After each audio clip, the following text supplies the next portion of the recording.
小小，其实我今天……不用了，谢谢你，王先生。不过有些话，我还是自己说吧，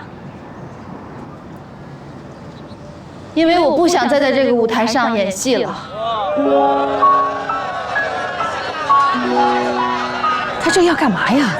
这是要逆天呀！我姐真是条汉子。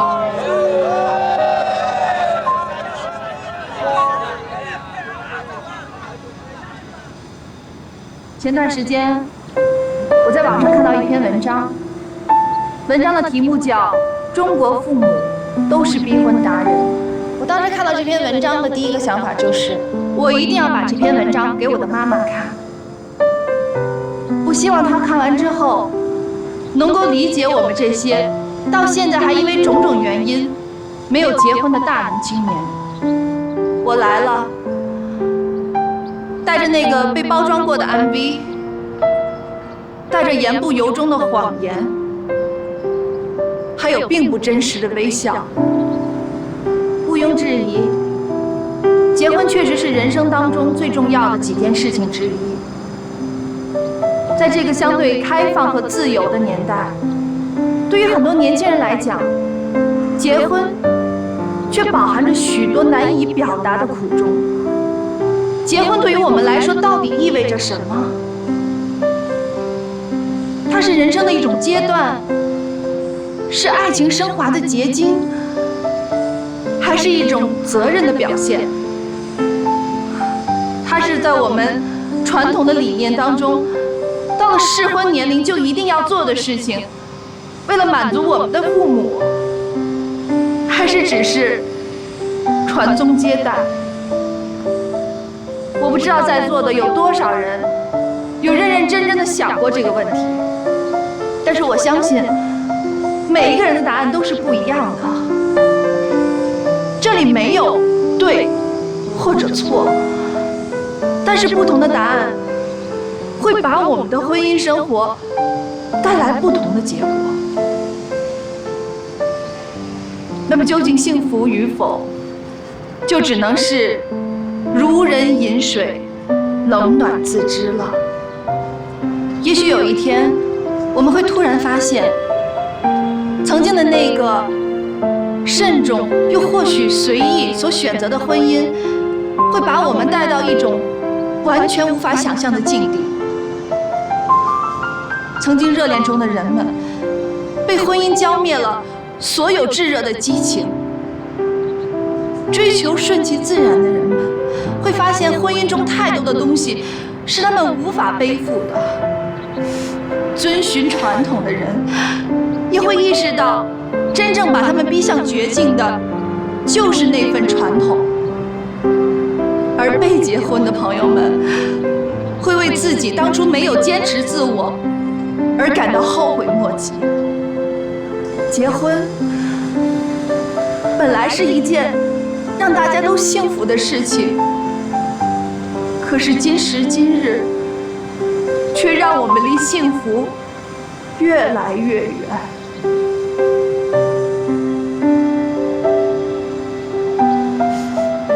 钱钟书先生曾经说过，结婚就好像是围城，外面的人想进去，里面的人想出来。可是现在，我们有多少人，是否要进这座城，和谁进这座城，什么时候进这座城，都没有自己选择的权利？难道这不是一种悲哀吗？我理解我的妈妈，我理解他们那个年代的婚姻，我更加知道她对我的爱和无私的奉献。但是妈妈，我们的社会在进步，人在改变，价值观都在改变。我希望有一天，您能够真正的理解我，支持我。昨天晚上做了一个梦，然后我是哭醒的。在梦里，我的妈妈对我说：“也许你是对的，妈妈只是给了你一些建议，但最终的决定权还在你手里。无论任何时候，在任何地方，妈妈永远是你坚强的后盾，愿意默默地支持你。还有，你一定要坚持自己，做你自己，因为在这个世界上，你是独一无二的。妈妈永远爱你。”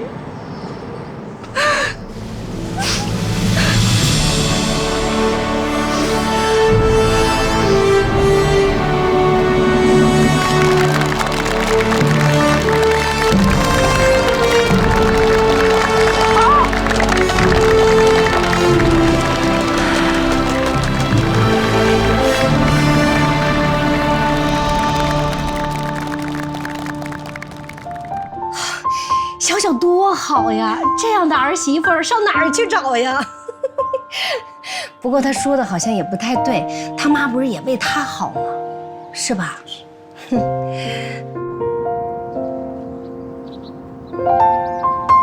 谢谢小小。此时此刻，我觉得我们任何一个人都没有资格去责怪像小小一样的受害者。小小刚才的话的确值得我们每一个人去思考。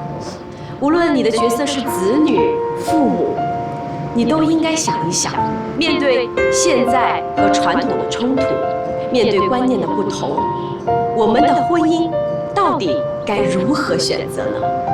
接下来，我说2句吧。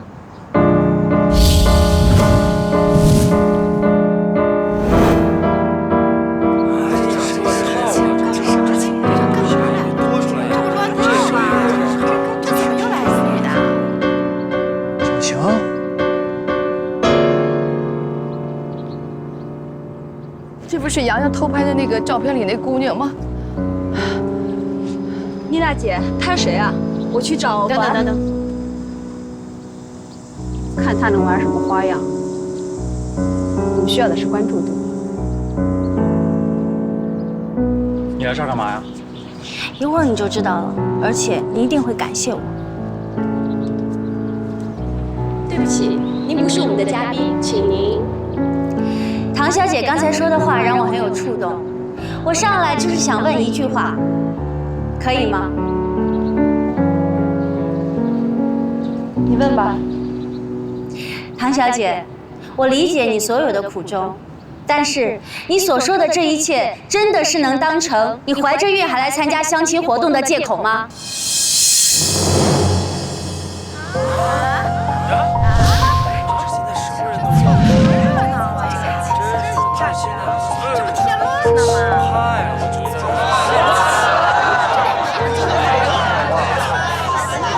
你说什么？你凭什么说我怀孕了？你不承认是吧？难道你前2天自己有没有做过孕检？也忘了？你敢不敢当着大家的面发誓，如果你说谎，你这辈子都当不了妈妈，永远都生不了孩子？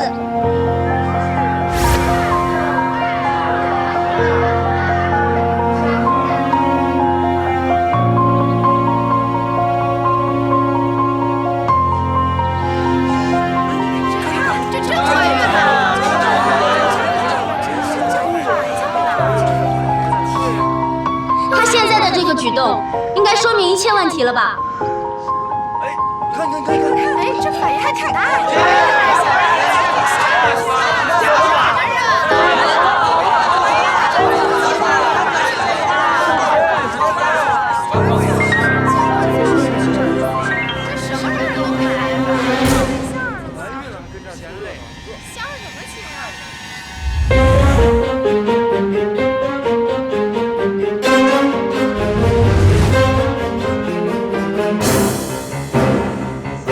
小小怀孕了。我姐怎么可能啊？小小怀，哎呦，姥姥！老二，她怀孕了！哎呀，你是怎么搞的你呀？还把人当做儿媳妇呢？人家都怀孕了！哎呦，你说这姑娘可真是啊！不会吧？难道她怀的是？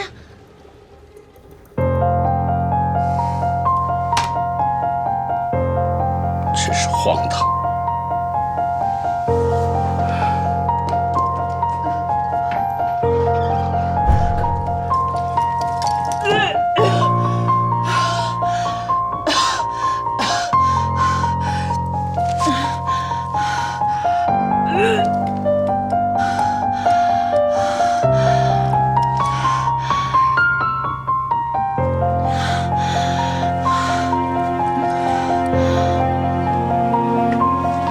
为什么要用这么卑鄙的手段招出来说这些？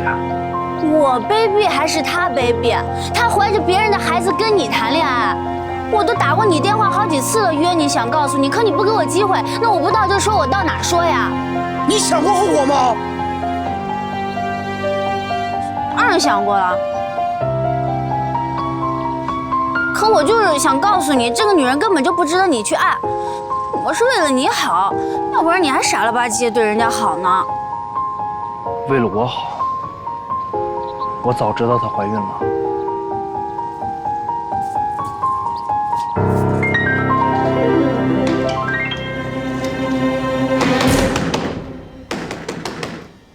唐小小，你赶快给我出来！你怀着孕了怎么不早说？你给我这捣什么乱呢？唐小小，我知道你在里面，你别给我躲了。你今天要是不跟我说清楚，咱俩就没完。黄少天，我没有什么跟你好解释的，你走吧。唐小小，黄总，你还在这干嘛呀？赶紧走吧。走？我为什么要走啊？我告诉你，请神容易送神难。今天唐小小要如果说清楚，我是肯定不会走的。不是，今天不是较劲的时候，现在外面都乱套了，这局面再这样下去，我们都控制不住了。你们控制不住，跟我有什么关系啊？就算砸了你们的场子，也是你们自己活该。我还没问你呢。哎，唐小小怀着孕呢，你们怎么就让她来参加这个活动了？你们是怎么审核的？我今天这么跌面，就是因为你们不负责任造成的。怎么就怪我们了？你自己不怪你们，怪谁啊？我告诉你们，就你们这种下三滥的网站，谁在乎你们谁倒霉了？什么呀？说谁下三滥呢？啊？说谁下三滥呢？哥们儿说的是气话。就这种事儿，谁碰上能忍得住啊？我不得找他理论理论吗？现在不是理论的时候，你快走吧。媒体来了以后你就走不了了，这对于凯泽国际会有很大的负面影响，明白吗？走吧，啊，我跟小小聊聊，咱们俩晚上说。走吧。你呢？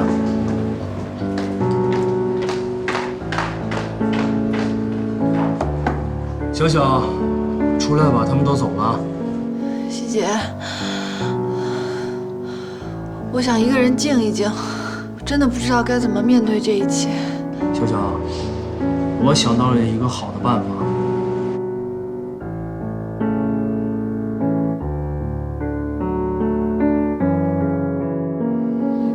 你什么意思？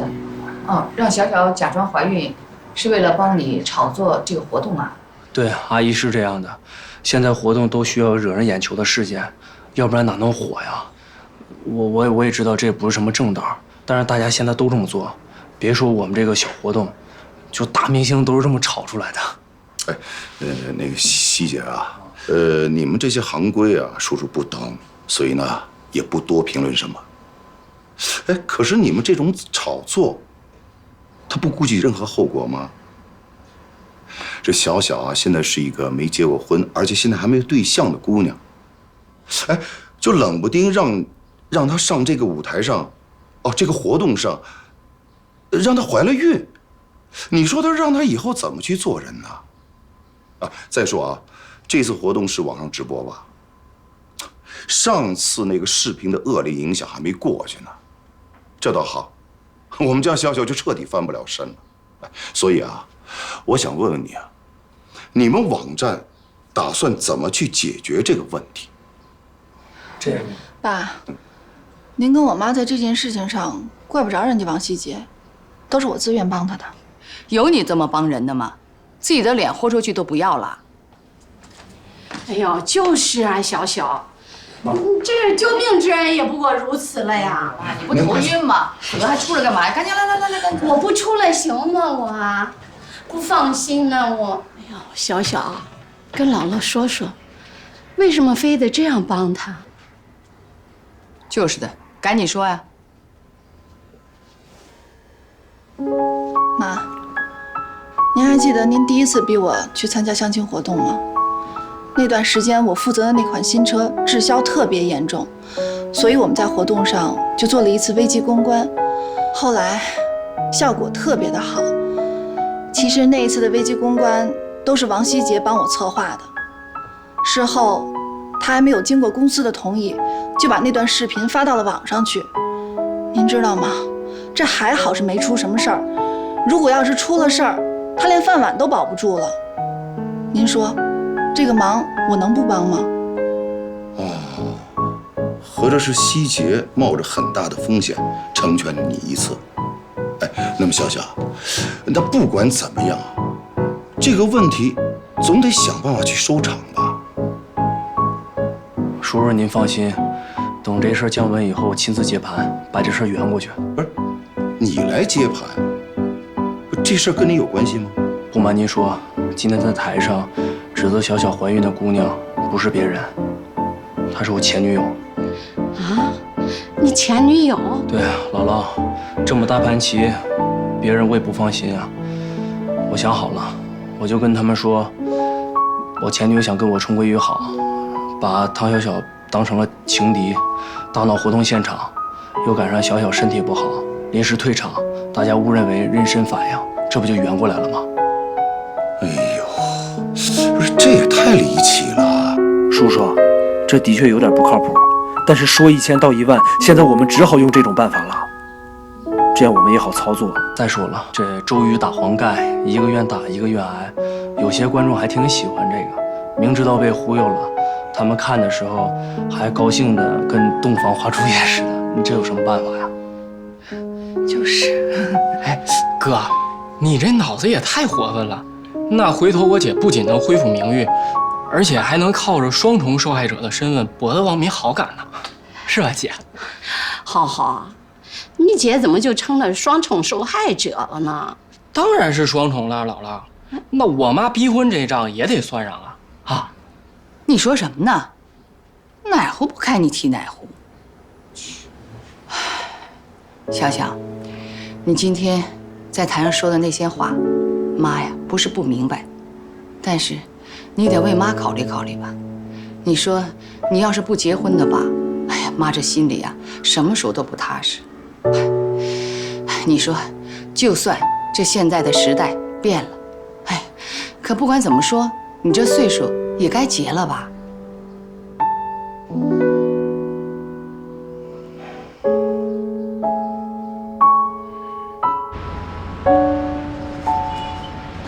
真没看出来啊啊！平时见你老实巴交的，这忽悠起人来这么厉害，连我妈都被你忽悠信了。我这情非得已啊，要不然咱们俩不白忙活了吗？我跟你说啊，这就叫做因果循环。我之前拿照片揭发了人家江一晴，人家今天就把我给戳穿了。也怪我，之前要跟我说过几次，我没搭理人家。这怎么能怪你呢？我跟你说啊，有的事儿就是这样，你越怕他来哪出，他就越给你来哪出。但我觉得叔阿姨那边瞒不了多久了。能瞒一天是一天吧。我觉得让他们一点一点接受，总比一次性告诉他们强。我觉得你觉得对，小小，我先撤了。少天给我打了几次电话了。行，先走吧。晚上回家见。拜拜。拜拜。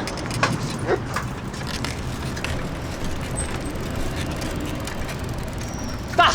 哎呦，吓死我了你！姐，挺甜蜜啊。什么挺甜蜜的？不带以后这么吓你姐的呀？我都跟你们半天了，怎么样？刚才我在姥姥和咱爸咱妈那儿替你兜的不错吧？说吧，我那侄子他爹是谁呀？说什么呢？没正经。还跟我装呢？你不说我也知道，肯定是那个王希杰吧？不许瞎说啊你！你放心吧，我嘴严实着呢，肯定不在家瞎说啊。行了，我回学校了，拜拜。哎，别瞎说啊！到了。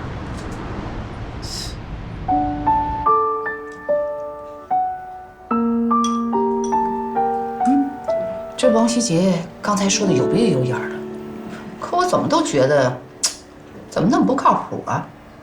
哎，你说呢？哎呀，我是真希望他说的这些啊都是真的。哎，可是听着云山雾罩的，恐怕是实的少，虚的多。那怎么办呀？哎，你说说，什么是实的，什么是虚的？难不成小小怀孕是真的？妈，你判点好行吗？再说了，小小也犯不上拉着王希杰跑到咱们家里给咱们演戏看吧。怀上了是好事儿啊，就让他和孩子他爸结婚，皆大欢喜啊。哎，你打住，你别满嘴跑火车了。这要真怀上了，谁知道孩子是谁的？再摊上一个混蛋爹，这小小他们娘俩可有罪受了。就算怀上了，我也不能让他要。哎，说什么呢？哎，小小是那么随便的人吗？这怎么越说越觉得今天这事儿不太对劲儿啊？那不行，明天我带小小去医院检查一下。哎呀，行了，你不是明摆着不相信人家吗？再说了啊，你们俩关系刚缓和了没2钟头，你又找不自在呀？切，吃饭吧。哎呀，那我也得把他看紧点。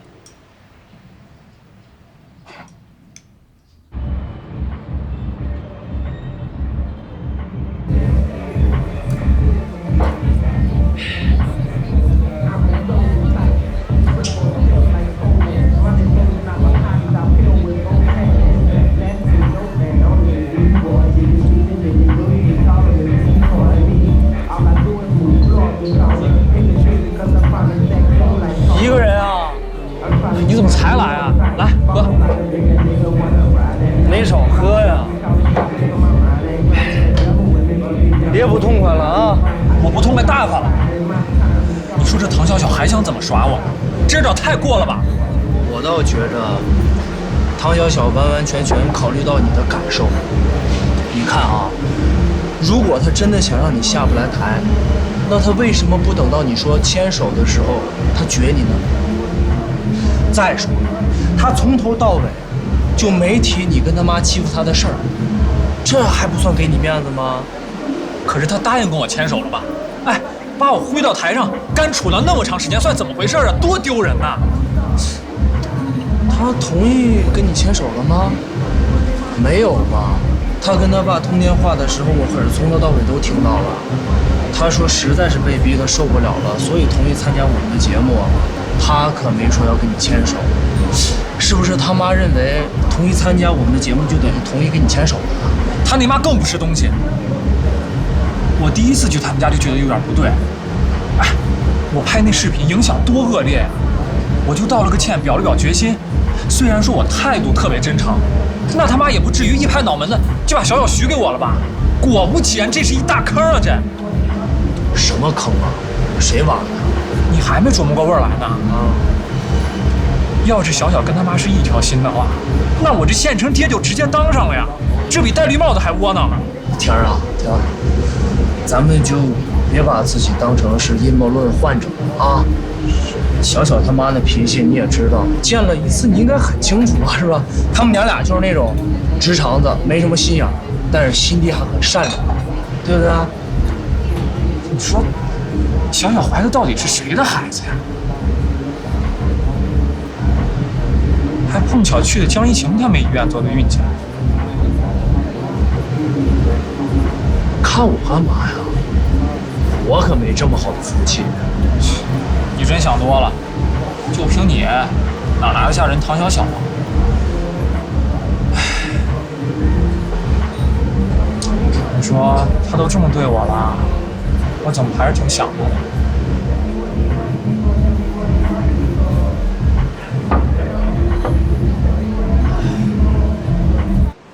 原来江一晴是想跟王希杰复合，才特地赶来揭你的短的。哇，这人做事真的是不留一点余地啊！不过小小，我怎么都想不到你已经怀上宝宝了。是啊，我在医院里知道我怀孕的那一天，我整个人都是懵的，我脑子里面一片空白，我都不知道该怎么形容我当时的感觉。不过慧慧，我不是有意隐瞒这件事情的，因为这件事情发生的太突然了，我一直都没有找到一个方式来跟你解释，你千万别生气啊。没关系的，我都理解你。不过我很好奇，你这段时间是怎么和王希杰相处的呢？我真觉得他对你挺好的，你就没有想过要跟他试试吗？有吗？他对我好吗？我真觉得他对你挺好的。也许吧。男人不就是这样吗？喜欢你的时候，对你都挺好，可是，一旦不想跟你在一起了，说走就走。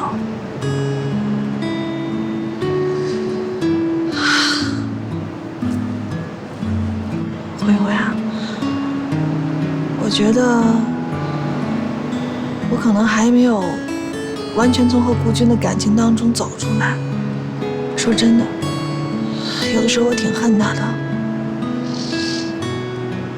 我恨他让我变成现在这个样子，我恨他让我不敢再相信爱情，不敢再去爱，因为我害怕会受到伤害。我害怕因为爱情而深陷其中，我害怕因为爱情而失去现在所有的一切。我不想伤害别人，可是我更害怕的是，在一段感情当中，我爱那个人，而多过于他爱我。你懂吗？我现在是不是特别没用，特别自私呀？哎呀，好了，小小，你不要伤心，不要难过了啊！你想一想啊，这个生活和爱情不就是这样吗？有一些欢笑，也有一些眼泪，总是会跌宕起伏的呀。可是我宁愿平静如水，也不想再被男人伤害。结婚本来是一件让大家都幸福的事情，可是今时今日，却让我们离幸福越来越远。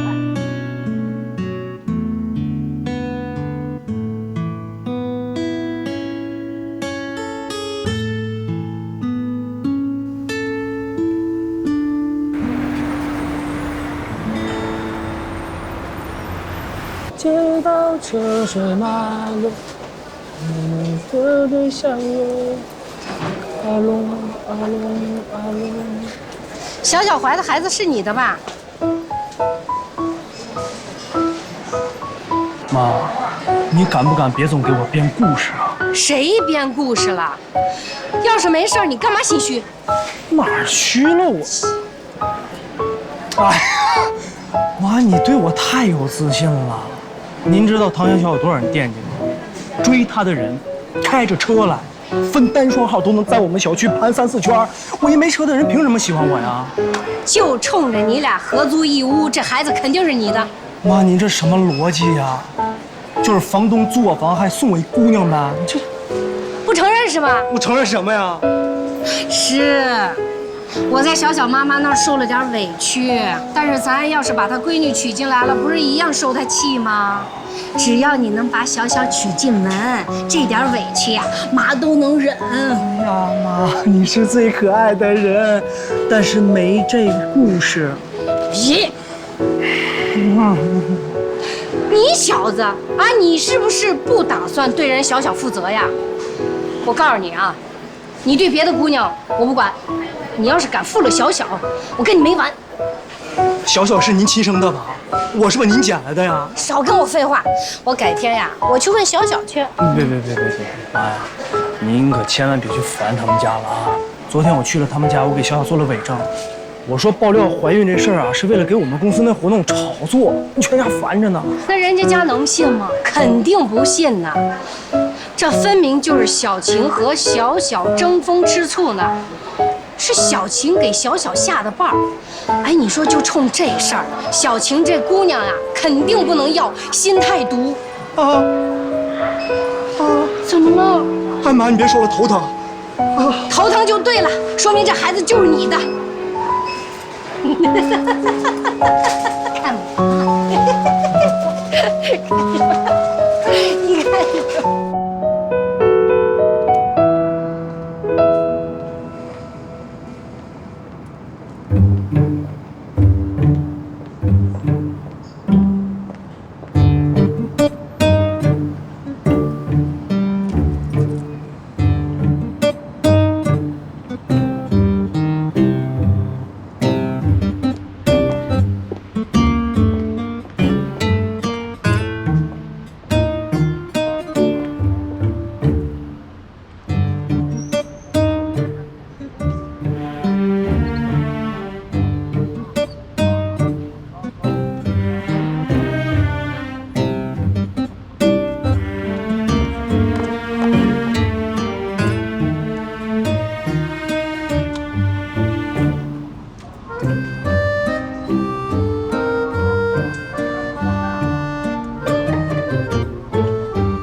回事你啊？干嘛抢我车呀？谁抢你车啦？哎，总得有先来后到吧你啊？讲不讲道理？我怎么没有先来后到呀？我先来的，你后到的。怎么叫您先来的？哎，我这等半天的，怎么叫你先来的？明明是我先来的，好不好？哎，你不是那个相亲节目里面爆料说怀孕那女的吗？唐小小吗？我不知道你在说什么，你让开！哎，怎么着？你想抢车啊？谁抢你车了？你说你啊，怀着孕去相亲这种事你都做得出来，抢个车对你来说不是太容易了吗？哎，大伙说是不是啊？不是你到底上不上车？不懂你就让开！哎，怎么着想看溜啊？着什么急呀？给大家伙分享分享你怀着孕还去相亲的心得呗！你放屁！你才怀孕了呢，你们全家都怀孕了。妈，你怎么来了？打仗母女俩上阵父子病了。你别给我阴阳怪气的，我还没告诉你呢，我今儿还是帮理不帮亲了。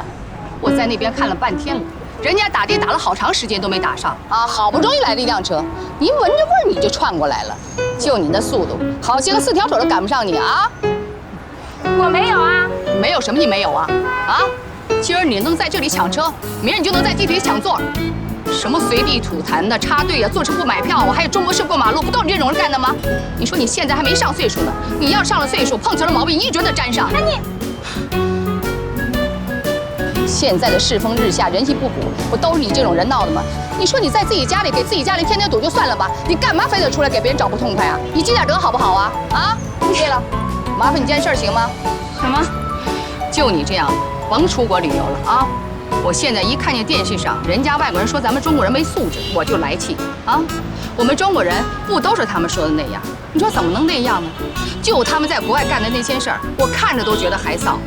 现在我知道啊，准是你这样的人跨出国门走向世界了。你说你这些没素质的，没事出去现什么眼呢？啊，我就没出过国啊，没出过国，没出国正好啊。这一方针啊，算是给你打对了啊！甭出去招人不待见，听见没？那可跟你这抢车不一样，那是丢咱们全体中国人的脸，知道吗？赶紧消失吧！啊，回去好好想想。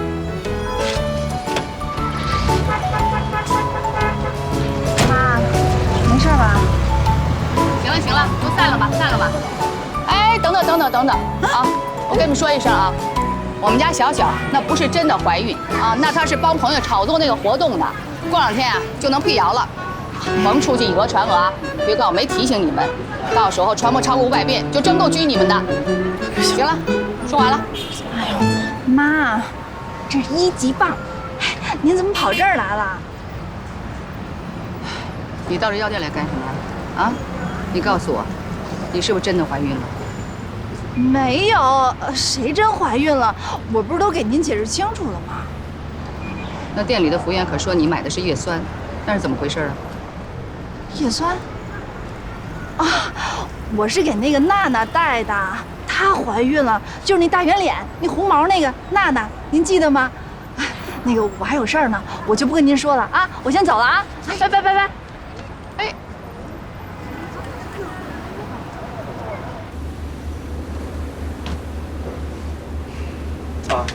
啊，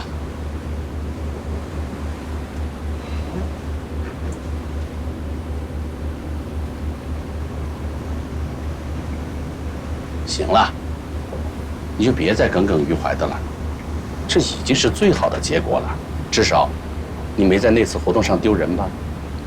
爸，啊，那是因为报说人家唐小小怀孕了，要不是有她怀孕这事吸引眼球的话，我在台上杵那么长时间，还不够丢人呢。所以呀，那人家唐小小已经够可怜的了，你还生人家气干什么呢？你再回头想想啊，人家之所以一点机会都不给你，那肯定是人家早就心有所属了嘛，对吧？不是，爸，您怎么还不明白啊？这事儿根本就解释不通啊！您想啊，唐小小要是真有男朋友的话，那干嘛不跟他妈直说呢？那小小他妈再让他去相亲节目参加相亲，根本就行不通了呀。所以说我郁闷，就是因为我搞不清这里边的原因。嗨，那是人家的家事儿，你操个什么心呢？啊，那唐小小从小跟他妈妈就不对付，那他之所以不说，那一定是有难言之隐啊。不对，肯定没有那么简单。你不信啊？不信问高慧去，他俩从小就是闺蜜，就他家那事儿，他全知道。哦，啊？高慧跟小小是闺蜜？哎，您怎么知道的？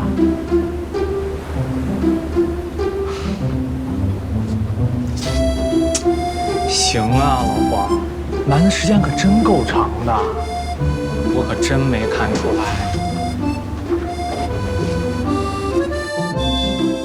来了。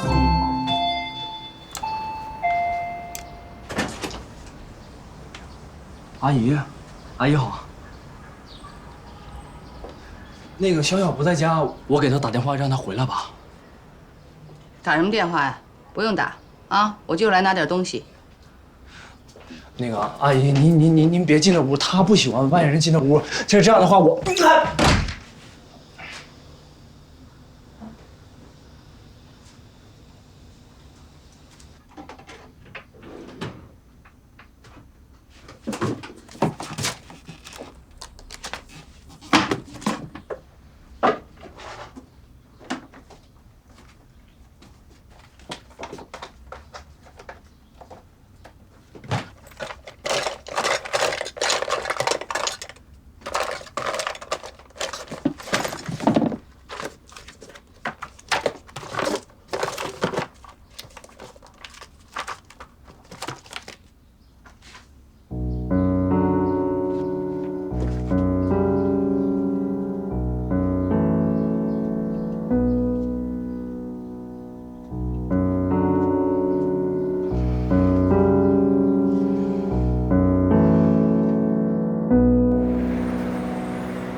你放心吧，没问题，一切都正常的。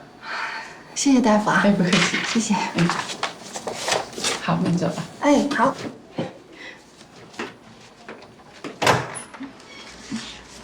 妈。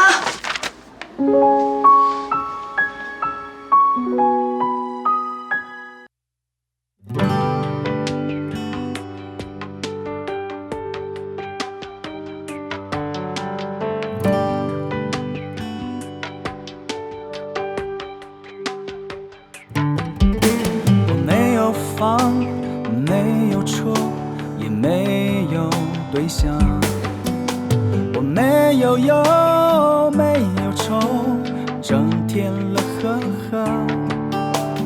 妈妈说你都30了，也该成家了。我30岁的时候，你都5岁了。妈妈两鬓的白发在我心里发了芽，不再是懵懂的小娃娃，我也要成家立业啦。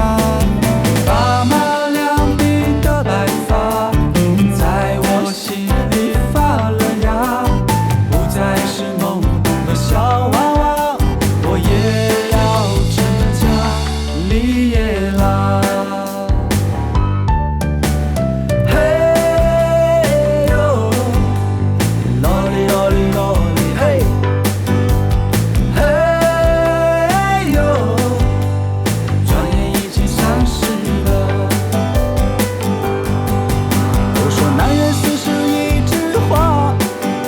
说男人30是奇葩，男人30要立业，还要娶个75成的家。30说大也不大，30岁也不小了。30单身那是发傻，找个人就结了吧。